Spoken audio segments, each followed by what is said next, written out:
வணக்கம். மில்லட் மகாராணி மதுரையிலேருந்து சுமதி பேசுகிறேன். இன்றைக்கி வந்து வெஜிடபிள்ஸை வச்சு ஒரு ஸ்டஃப்டு சப்பாத்தி செய்ய போகிறோம். அது எப்படி செய்யணும்னு பார்ப்போம். அதுக்கு என்ன பொருள் தேவைன்னு பார்ப்போம். வாங்க வீடியோக்குள்ள.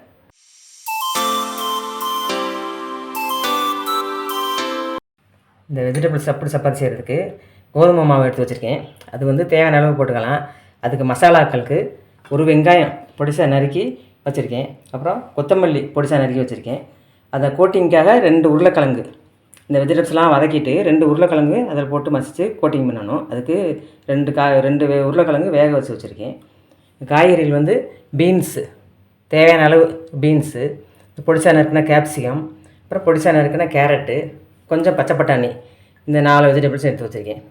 அப்புறம் அதுக்கு மசாலாக்கள் வந்து 1 ஸ்பூன் காஷ்மீரி சில்லித்தூள், 1 spoon chaat masala, 1/2 spoon garam masala, 1/2 spoon மல்லித்தூள், அப்புறம் இஞ்சி பூண்டு பேஸ்ட்டு.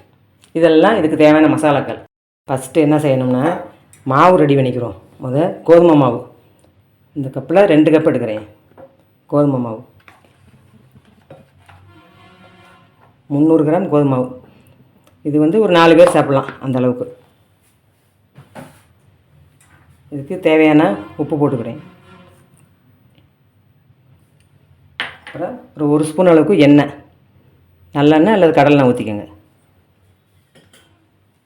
இதை லேசாக கலந்துருவோம். இது வந்து சப்பாத்தி நல்லா சாஃப்டாக வர்றதுக்கு நம்ம வெதுவெதுன்ற தண்ணி ஊற்றி பிணையணும். அதுதான் முக்கியம். குளிர்ந்த தண்ணி இருக்கக்கூடாது, ரொம்ப கொதிக்கிற தண்ணி இருக்கக்கூடாது. நல்லா வெதுவெதுன்ற தண்ணி ஊற்றி அதை நல்லா கொஞ்சம் கொஞ்சமாக ஊற்றி நல்லா ஒரு சாஃப்டான டோவாக பிணைஞ்சுக்கணும். ரொம்ப டைட்டாக இருக்கக்கூடாது மாவு.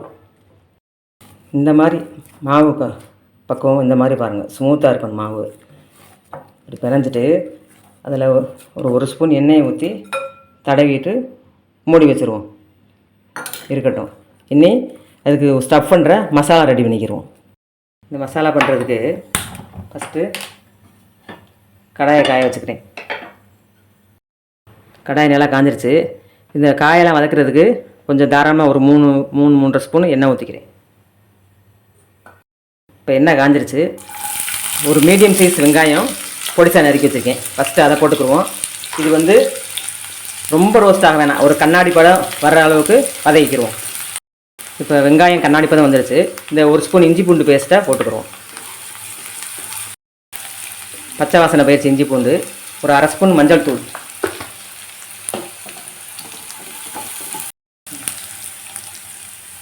ஃபஸ்ட்டு வெஜிடபிள்ஸில் பச்சை பட்டாணியை போட்டுக்கிறோம்.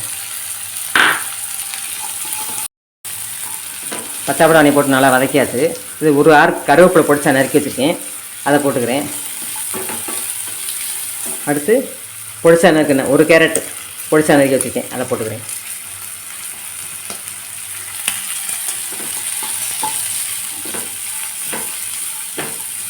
இந்த கேரட்டு, பச்சை பட்டாணி, இந்த பீன்ஸு, இது 3 ஃபஸ்ட்டு கொஞ்சம் நல்லா வதங்கணும். கேப்சிகம் வந்து லாஸ்ட்டாக போட்டுக்குருவோம். இதுக்கு உப்பு தேவையான அளவு உப்பு போட்டுக்கிறேன்.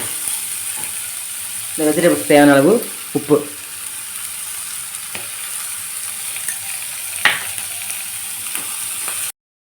இப்போ இதுக்கு வேண்டிய மசாலாக்கெல்லாம் சேர்த்துக்கிறோம். 1 ஸ்பூன் காஷ்மீரி சில்லித்தூள், 1/2 ஸ்பூன் கரம் மசாலா, 1 ஸ்பூன் சாட் மசாலா,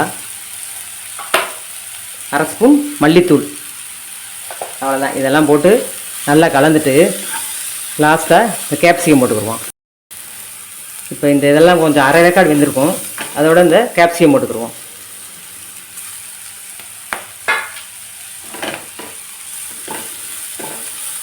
இதுக்கு ஒரு 1/4 டம்ளர் தண்ணி ஊற்றி அது ஒரு நிமிஷம் 1.5 நிமிஷம் வேகணும். கொஞ்சோண்டு தண்ணி ஊற்றிக்கிடுவோம். முக்காப்பாக தான் வெந்தால் போதும், முழுசு வேகக்கூடாது. ஒரு 1/2 டம்ளர் ஊற்றிட்டேன் தண்ணி. இது மூடி வச்சுருவோம், வேகட்டும். இப்போ இந்த மசாலாக்களோடு சேர்ந்து இந்த காய்கறி எல்லாம் ஒரு முக்காப்பாக தான் வெந்துருச்சு. இப்போ நசுக்குனா கொஞ்சம் முக்காப்பாக தான் வெந்திருக்கும். இப்போ வந்து நம்ம ஃபைனலாக இந்த வேக வச்ச உருளைக்கிழங்க இப்படி கையிலேயே மசிச்சு விட்டுக்குருவோம். வெஜிடபிள்ஸ் எல்லாமே உருளைக்கிழங்குல நல்லா கலந்து அந்த நீர் சத்தெல்லாம் போய் நல்லா டைட் ஆகிற வரைக்கும் 2 நிமிஷம் கிண்டிக்கிட்டே இருக்கும். அதனால் இந்த மசாலாக்கள்லாம் ஒன்று சேர்ந்துருச்சு, நல்லா டைட் ஆகிடுச்சு.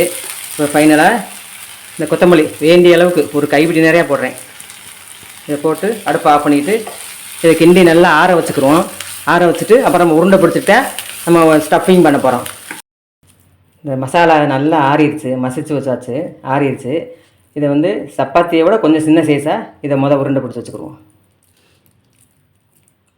இந்த அளவுக்கு ஒரு சப்பாத்திக்கு இந்த அளவுக்கு மசாலா இதெல்லாம் உருண்டை பிடிச்சி வச்சாச்சு இந்த மசாலாக்கள். இப்போ வந்து அதை விட கொஞ்சம் பெரிய சைஸாக சப்பாத்தி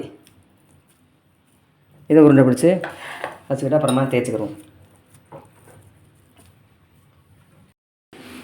இப்போ இந்த உருண்டை வச்சு பிடிச்சி வச்ச மாவை லேசாக டஸ்ட் பண்ணிவிட்டு இப்படி நல்லா அழுத்திக்கிடுவோம். லேசாக இப்படி திரட்டிக்கிறணும்.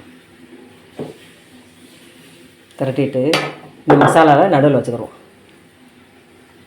நடுவில் வச்சுட்டு இப்படியே கோட் பண்ண வேண்டியதான். கோட் பண்ணிவிட்டு அதை வந்து எடுக்கிறனா எடுத்துக்கலாம். இது அதிலே அமுக்கிட்டு அப்படியே வந்து வச்சுக்கலாம். லேசாக மாவு போட்டுக்கணும். மாவை போட்டுட்டு அழுத்தாமல் இப்படி மெதுவாக சாஃப்டாக இப்படி தேய்க்கணும். மாவு டஸ்ட் பண்ணிவிட்டு ரொம்ப அழுத்தம் கொடுக்காம அந்த மசாலா பிரிஞ்சு வந்துடாமல் லேசாக தேய்ச்சிக்கிறோம். இந்த மாதிரி தேய்ச்சி எடுத்துகிட்டு வந்துட்டேன். இதை வந்து தவாயை சூடு பண்ணிவிட்டு இதில் போட்டு எடுத்துக்கிடுவோம். தவாயை வச்சுருக்கேன். இது காயட்டும் நல்லா. இந்த வெஜிடபிள் ஸ்டஃப்டு சப்பாத்திக்கு நீங்கள் இந்த 4 வகை காய் இல்லாட்டி கூட 3 வகை காய் அல்லது முட்டைக்கோசும் சேர்த்துக்கலாம். பச்சை பட்டாணி தேவையான போட்டுக்கலாம், தேவையான விட்டுக்கலாம். இதெல்லாம் ரெடி பண்ணி இந்த மசாலாலாம் நீங்கள் முதல் நாள் நைட்டே செஞ்சு ஃப்ரிட்ஜில் வச்சுட்டிங்கன்னா மறுநாள் காலையில் கோதுமை மாவு மட்டும் பிணைஞ்சு இந்த மசாலாவை சூடு பண்ணி சப்பாத்தி பண்ணி வேலைக்கு போகிறவங்களும் கொண்டு வரலாம், பசங்களுக்கும் கொடுத்து விடலாம். இப்போ எங்கேயாவது பிக்னிக்னு போகணுன்னாலும் இதை எடுத்துகிட்டு போகலாம். வழக்கமாக ரைட் ரைஸாக கொண்டு போவோம். அதுக்கு பதிலாக இந்த மசாலா ரெடி பண்ணிட்டோம்னா இந்த ஸ்டஃப்டு சப்பாத்தி கொண்டு வந்தோம்னா நல்லாயிருக்கும். இதை திருப்பி போட்டுக்கிறோம். இதே ஒரு எண்ணெய் ஊற்றி நல்லா ப்ரெஸ் பண்ணி விடுவோம். ரெடி ஆகிடுச்சு. நீ எடுத்துகிட்டு அடுத்ததை போட்டுக்கலாம். இப்போ அடுத்ததும் போட்டுட்டோம். இதுக்கு வந்து சைடிஷ் தேவையில்லை. இதில் எல்லா மசாலாக்கள் இருக்கிறதுனால இதை அப்படியே சாப்பிட்டுக்கரலாம். இதில் எல்லா மசாலாக்களும் கலந்துருக்கிறதுனால நம்ம இதுக்குன்னு தனியாக குருமா பண்ண வேணாம். இதை மட்டும் சுட்டு எடுத்துகிட்டு போனாலே போதும். இது உள்ள வெஜிடபிள்ஸ்லாம் இருக்கிறதுனால இங்கே பாருங்க நல்லா சாஃப்டாக இருக்கும். ஈஸியாக பிக்க வரும். ரொம்ப டேஸ்டானது.